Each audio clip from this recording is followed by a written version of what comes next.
Hi, welcome to the Badass Breastfeeding Podcast. This is Dianne, your lactation consultant. And I'm Abby, the Badass Breastfeeder. And today's episode is brought to you by Nursing Queen. Nursing Queen is a super cute, stylish breastfeeding clothing brand based right here in the US. And they're the makers of the sweatshirt that I rave about all the time. And we will hear more from our sponsor later. But you can head to badassbreastfeedingpodcast.com and check out our sponsor page. If you need anything, see if you can give them any of your business because they make this podcast possible. While you're there, scroll down and enter your email address, and we will send episodes straight to your inbox every week. And we are on Patreon. Check the show notes under this episode wherever you're listening from. The top link will be a link to our Patreon tiers. And see if any of them look good to you. Also, whenever you sign up for the badass, you know what? I think I'm going to just change it right now as I'm talking. Anybody who signs up for Patreon will get a, and this is true for like the top 2 tiers, and it hasn't been true for the bottom one, but I'm going to make it right now. I will send you some podcast stickers and some, like a little goodie bag for signing up. And so whenever you sign up, you get those stickers, and the different tiers offer different things. So we have like mini podcasts. We have our ad-free episodes about various, usually parenting topics we do over there. We have Zoom Hangouts for the very top tier of a group of women now that we've been meeting with for over a year. Yeah. I think. And we got to meet Sarah in Cleveland. It was so fun. It was fun. We were there for babies and bumps. Yes, right. And she came and she just like hung out with us at the table the whole time. And, you know, we're just really like we've created a nice little community over there. Yeah. So yeah, join us. And we're also hosting our ongoing giveaway for people who leave reviews around the internet, whether it's written, stars, anything, or even sharing it onto your Facebook or your Instagram or something. Take a screenshot and send it to badassbreastfeedingpodcast@gmail.com and along with your address, and we will send you a goodie bag. We've got a goodie bags, and we're looking to send them out, obviously. Yeah, we are. And you know that helps us too. You know the thank you for nursing in public cards. Like I just stick them everywhere. Like I stuck it in the mirror at IKEA in the bathroom, or in the nursing room at Target, or just around the world, and get people, you know, thinking about breastfeeding and people feeling validated about breastfeeding. One of our Patreons chases people down. Yeah. Remember she was saying that the other day? Yeah. on our live. Yeah. She like will run after people and give them a card. Yeah. When she sees them breastfeeding. I love it. Yeah, I love that. I love that about just the community of people with babies. Yeah. It's awesome. Just, I don't know, seeing people just and giving them a nice little shout out or, you know, a wave or a card.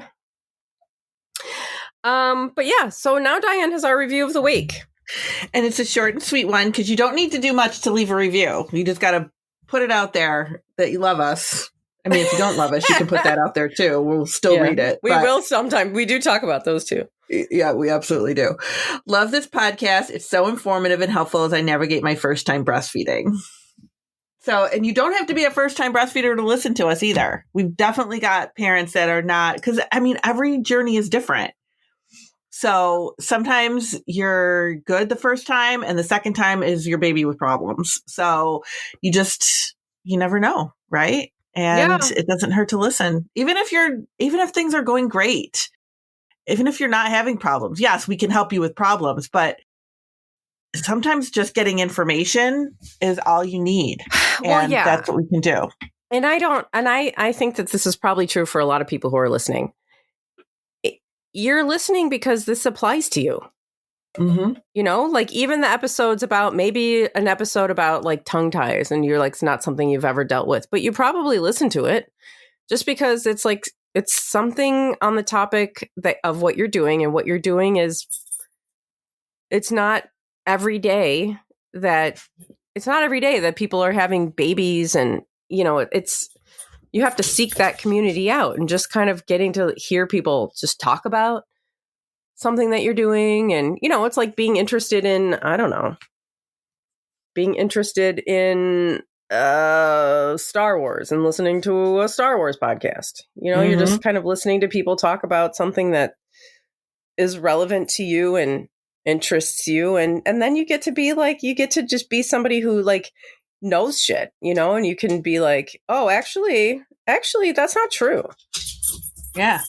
You know, it's not true that, you know, the baby crying is starving, you know, and can spread the good information. Yeah. And you can just be like, you know, and then you get to be like the know-it-all of breastfeeding. Which is always fun. It is fun to be a know-it-all. Because the people that act like they're know-it-alls usually know nothing. I know. So. Yeah. And they're just like saying stupid stuff like, oh, your baby sounds hungry. Yeah. Are you sure you're making enough milk? I hate that. Shut up. You need it. Squirt them with breast milk. There you go. Yeah. So, yeah. So that's it. Today, we're talking about post-weaning depression. Which is something that may or may not apply to you, but it's important for everybody to know about it. It's really important for everybody to know about it because it doesn't get talked about enough. It doesn't. And you might not even know that it's happening, or like know that it could happen, you know, because we hear all the time about postpartum depression. Right. This is very different. It is different. And, you know, you're like, you know, you might be experiencing symptoms that are bothersome, that might be kind of written off by a healthcare provider. And they might be like, oh, you know, that's okay. That's normal. That's just hormones. And honestly, it is hormones. Mm-hmm. But it's also a thing that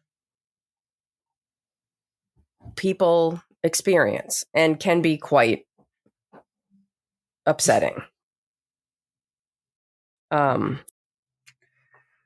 Maybe we could talk about some of the symptoms. Yeah, absolutely. Yeah, go ahead. No. Yeah, which are quite bothersome. And a lot of people, if you're having like, you know, things like anxiety or panic attacks, you might just be like, oh my God, like, where did this come from? I have no reason to be feeling this way, or, you know, I'm crazy or something. And you might not connect it with a change in your life, you know, that you recently went through, or stopping breastfeeding. You're like, well, I stopped breastfeeding. Everything should be getting better now, right? Like, you know, this is everything should even out now that I stopped. But actually, to maintain a milk supply and maintain a breastfeeding relationship, you have a lot of hormones at work. And when you stop, they fluctuate yet again. Mm-hmm. That's like being a female is just the endless fluctuation of hormones. So you might experience things like anxiety, like I said, can be really intense anxiety, panic attacks, intense feelings of sadness, hopelessness, crying and irritability, difficulty sleeping, insomnia, changes in your appetite, mood swings, difficulty concentrating,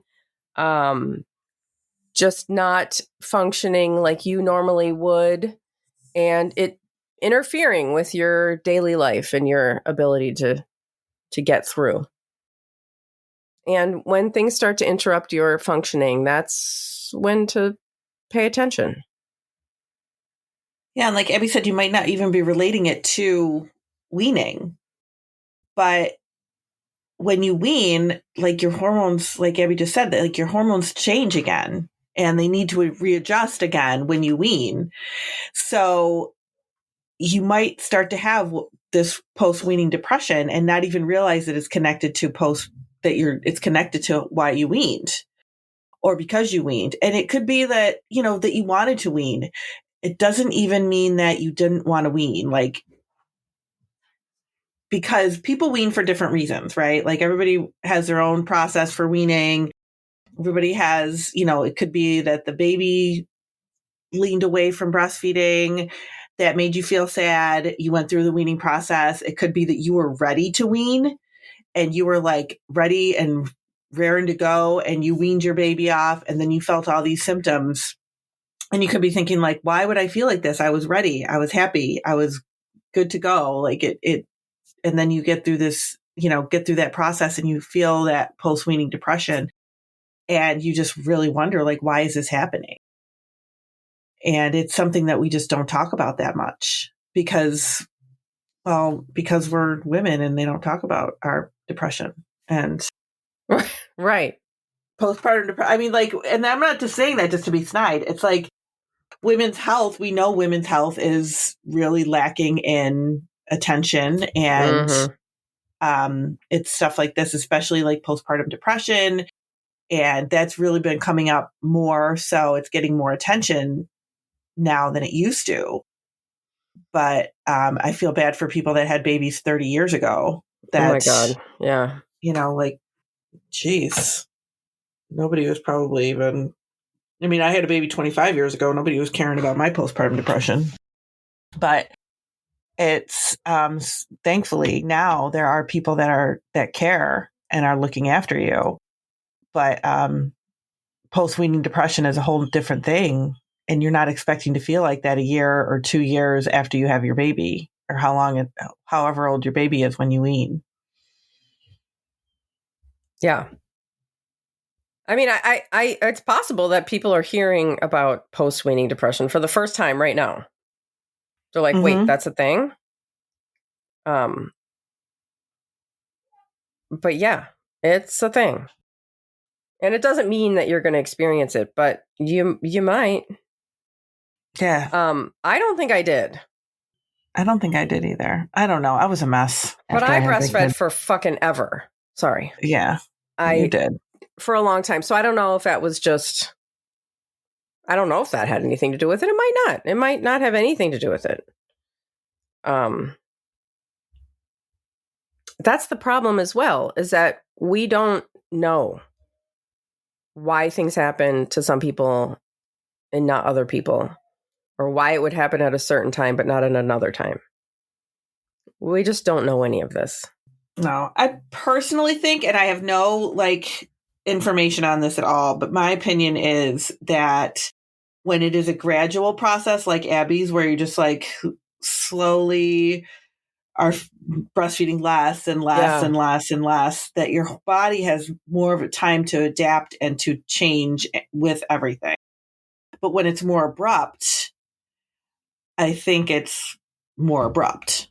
And your hormones, that shift is a lot more dramatic when it's more of an abrupt change. It makes a lot of sense that would be, that gradual would just, the change would be gradual and less noticeable and less sudden, No, we're not telling everybody you have to breastfeed forever. No. Because that's not the case. Do what you want. Just remember that there might be like things that you might experience and you're not crazy. That, things happen. And I don't know if I feel like I was referring to this particular article the last time that we did this episode years ago. No, it couldn't have been because this came out in 2024. Oh. But there's on parents.com. It's an article, post-weaning depression is a thing and it's time we start talking about it. Oh, and awesome. It's really good. It's just like, here's the thing. This is what the symptoms are. what is it, causes, what research says. We'll go down here. So it talks about what causes post-weaning depression. So some of the causes are a drop in oxytocin, which rises during breastfeeding, decreases with weaning. This being the bonding feel-good hormone means someone may miss the oxytocin good feelings and experience more intense sense of loss and sadness. Also, a sudden drop in prolactin. Prolactin, which is typically elevated during breastfeeding, is also associated with a feeling of calm. Post-weaning symptoms may be more severe if you stop breastfeeding suddenly instead of gradually, like our lactation consultant just said. An abrupt decrease in this hormone when abrupt weaning occurs can cause these negative feelings as well. So you did say that you didn't have any reason to think it, but also you do have a lot of experience. So that does make sense. Decrease in estrogen. In the meantime, estrogen generally remains lower during breastfeeding and returns to pre-pregnancy levels after weaning. And then finally, shifting hormone levels. For some people, the change to estrogen levels happen at slower rates, which can still have an impact on mood. Shifting estrogen levels causes depressed or irritable mood for some people. Yeah. So that's some of what this article talks about as being some of the causes. And some people are more just throughout their whole life have been more sensitive to hormonal changes too. Yeah. So that, if you find that you are one of those people who have always been sensitive to hormonal changes, maybe PMS and, like all that kind of stuff, you might find that this affects you a little bit more too. Yeah. And I mean, you also may be prone to, depression or anxiety, before even having children. And that is like me. Like I'm just prone to anxiety. I struggled with anxiety my entire adult life. And changes, stress, things like that in my life will bring out, more intense feelings of anxiety. So you might just have, mental health stuff in your history that, is triggered by changes, stresses, hormonal changes, things like that. Absolutely. Should we take a break? Yeah, and then I've got some tips for coping. Oh, good. We'll be right back. Today's episode is brought to you by Nursing Queen. Nursing Queen is a super cute and fashionable and stylish breastfeeding clothing brand, and it's based right here in the United States. I still wear their nursing hoodies, and you've heard me rave about those before, with the hidden zipper across the chest area for easy access for breastfeeding. Nursing Queen was started by a nursing mom who was looking for more options for nursing clothes. 8 years later, it's become one of the top nursing brands in the country and has been trusted by hundreds of thousands of moms. They offer sweatshirts, t-shirts, dresses, pajamas, swimwear, and even breastfeeding scrubs. Ditch the layers and covers, and no need to undress to feed your baby. Nursing Queen's unique designs have hidden zippers, lift up flaps, or pull aside access. They focus on trendy boutique styles that don't look like nursing clothes. So you can wear them long after your nursing days. Their sizes range from extra, extra small to 3XL. All orders are designed, packed, and shipped from their warehouse just outside of Tampa, Florida. You can check them out at nursingqueen.com. That's Nursing Queen, just like you. And don't forget to use code BADASS for 10% off your order. You can head to the show notes under this episode, wherever you're listening from, for the direct link and the promo code, in case you forgot. And you can also head to badassbreastfeedingpodcast.com where you'll find our favorite resources, all of our other episodes, and information about scheduling your very own one-on-one online lactation consultation with Dianne. Yeah. So you got some tips? I got some tips for coping. So some things that you can do if you find that you are feeling like this, you're getting some feelings of depression or, all of that stuff that we were talking about, all those symptoms that Abby had mentioned. Number one is prioritizing self-care. It is important to prioritize yourself and well-being during the transition to parenthood. That's just overall. Like, I feel like don't wait until you feel bad to prioritize yourself. Try to ensure that you're getting enough rest and taking time for yourself. We know this doesn't always feel easy, but taking a few moments to yourself each day, even if they're just to get yourself ready in the morning, makes a big difference in your mood. Get social support. During pregnancy and after you give birth, it can be helpful to lean on other new moms and loved ones for support and socialization. Whether you're getting parenthood tips or simply catching up with your best friends, spending time with others helps you avoid isolation. That can be really difficult to do, right? Like, that can be really hard just because you don't feel like being out with other people sometimes when you feel like this. And sometimes, look for even just an online group where you can feel like you are amongst people who understand what you're going through. Can be really helpful. Yeah. It really can. There's also, this isn't the same as socializing, but there are a lot of like online, like the BetterHelp is like that online therapy place where, if you just need to connect with someone, even just a couple times. Yeah. You can do that. Participate in enjoyable activities. Get out of the house and participate in fun activities whenever possible, even when staying home is tempting. Doing the things you used to love, like going to your favorite restaurant or playing board games with friends, will help you feel like yourself again. I personally have trouble with that one. Like, I don't like to go out. I don't like to leave my house. I don't either. So it can be really hard, like, to get yourself into that mode where you're like, oh my gosh, I got to go out. Or, finding a babysitter and doing all that stuff can be hard. But it is important, especially like if you have a partner, maybe just putting that time aside to do things with your partner by yourself and feeling like yourself again can be helpful.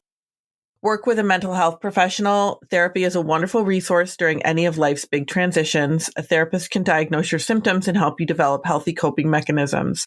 Plus, talking to someone else about the big changes going on in your life often provides a sense of relief. Not sure where to start? Meet Talkiatry. We're a national psychology practice that provides in-network virtual care, and you can schedule your first appointment within days. And I'll link this in the show notes too, because that's another one that you can use. Yeah.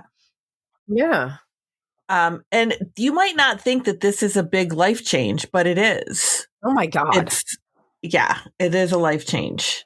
So definitely consider it a big change in your life when you go from breastfeeding, which is all consuming of everything, your life, your body, everything, to no breastfeeding. Like, that is a life change, and your body needs to adjust and you need to adjust. Yeah. And so much of that is, I think, like, there's so much of like an identity crisis too. Like, I think because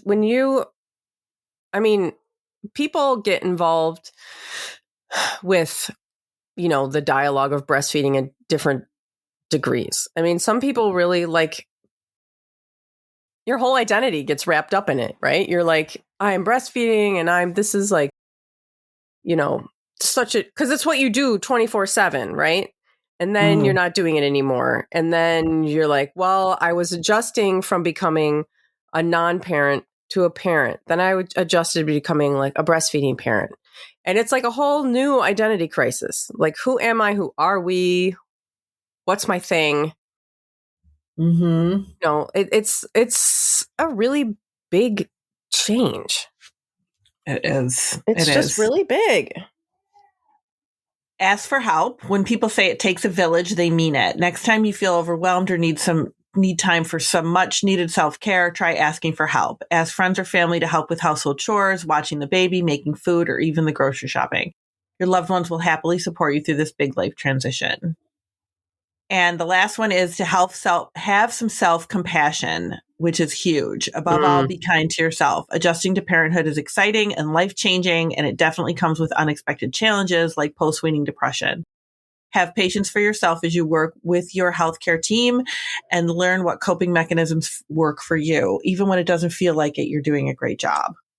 And it is important to just remember that you are having some self-compassion is going to help you to kind of get through this journey and to get through this like little bump in the road. Mm-hmm. Because it is, it can be hard. And you might have been like, well, God, like I said earlier in the session, you might have been ready to wean and happy about weaning, and then you're sad. And it's like, that's confusing, right? Like, Yeah. why am I sad about weaning when I was happy about it and ready to wean? But your body just does other things. And it's totally hormonal, and or at least I think it's totally hormonal and can really, throw a monkey wrench into your plans. And it could be, like I said, it could be 6 months in your weaning, or it could be, and then you got to consider too, like, are you a working parent? Did you struggle with going back to work and then you weaned because going back to work was really hard and keeping up your breastfeeding routine with that? And now you feel this depression. Is it because you went back to work? Is it because of the weaning? What is it that's causing this? It could definitely just be, the weaning. And maybe you're somebody who experienced this and now you're listening and going, oh my gosh, this makes so much sense. Yeah. I mean, you do hear this a lot, that people are like, well, I was ready to wean, but I'm so upset, and I'm so I feel really depressed and tearful and anxious and whatever. And I thought I was ready. And it's like, yeah, you can be ready and also have sadness around it. Right. You can have feelings around it. I mean, it's God, it's all you're doing, right? With your baby. Mm-hmm. It's all you're doing. And you've built this relationship based on it. And then you stop. And even when you're ready to stop, it's a big deal. And if you're, if it's something that happens, like if you let your baby kind of decide when to stop, maybe you weren't ready. Because I have a lot of people that tell me that. They'll email me and be like, I wasn't ready, but my baby is. And I wasn't ready yet. And now I feel like some sort of way. Mm-hmm. That can be really hard too. Yeah. Yeah. It can be really hard. Yeah. I want to just talk for the last couple of minutes about some things to look out for. So if you have any symptoms that are interfering with your ability to function at all, if there's normal things throughout the day that you have to do and now you can't do them because of whatever reason, depression, anxiety, whatever symptoms you're having, that is a sign to get some help. If you're having thoughts of suicide, it doesn't mean that you're crazy or that you're going to do it. It just means that you need to get some help. And you can, like we said, all of these ways to find somebody to talk to. You can also call your insurance, find somebody in network. You can do the BetterHelp thing. You can do the place that Dianne was talking about. You can talk to your doctor. I mean, if you're if you're feeling really, really unsafe, ask somebody to come and take the baby. And, obviously, any kind of emergency, you can call 911. If you're having thoughts of hurting yourself or your baby, I know that's really scary for people to think about hurting your baby. It does not mean that you're going to do it. But these are things that happen. These are thoughts that happen. If you're having trouble, like we said, taking care of yourself or your baby, that's a sign. If you're having difficulty sleeping, really like intense kind of sleep troubles, or your eating habits have changed, kind of lost your appetite, or you're binge eating or something, these are signs of that you should seek some outside intervention. And that's what I have to say. Yeah. No, all that stuff is really important. Doesn't mean you're crazy. It doesn't mean anything. It means you're just going through something right now that you need a little help with. Yeah. And, you know, be wary, and, you know, the feelings that you feel, you know what I can't stand? People are like, oh, you should try like turmeric. Turmeric is really good for like depression. Okay. That's not helpful, because like clinical depression like is a very severe and serious thing. And I'm not saying that people can't take, you know, supplements or, you know, herbs and stuff and they help things. I'm not saying that that's not true. I mean, that's, you know, there's not a lot of research around this stuff, but you know, if it's serious enough that you are having the symptoms that we were talking about, I wouldn't, like, it just irritates me. People say this to my sister. My sister has really bad sleep issues, and people are like, "Oh, well, have you tried like lavender?" Oh my God. And it's like, oh God, no, why didn't I think of that? Oh yeah, No. I've had sleep trouble for 20 years of my life. I just tried some lavender and it's fixed. Yeah. That's annoying. So yeah, these things are real. They affect people in real and severe ways. And if you need to get help, go ahead and get help. And if you need to take medication, you can take medication. And we have episodes about that too. Yeah, it's that's safe. totally okay. It's totally safe to take medication for depression and anxiety. Yeah, and sometimes you just have to. I mean, I'm one of those people who just has to. Yeah, and if I'm not on it, I'm a mess. And I've tried. Like, people are like, did you try to not take it? Did you try to go off of it? Yes, I've tried. It doesn't. It's and why? What's the why? I'm a mess. Yeah, I'm a mess if I don't take it. So it's like literally a chemical imbalance. It's not pretend. Right.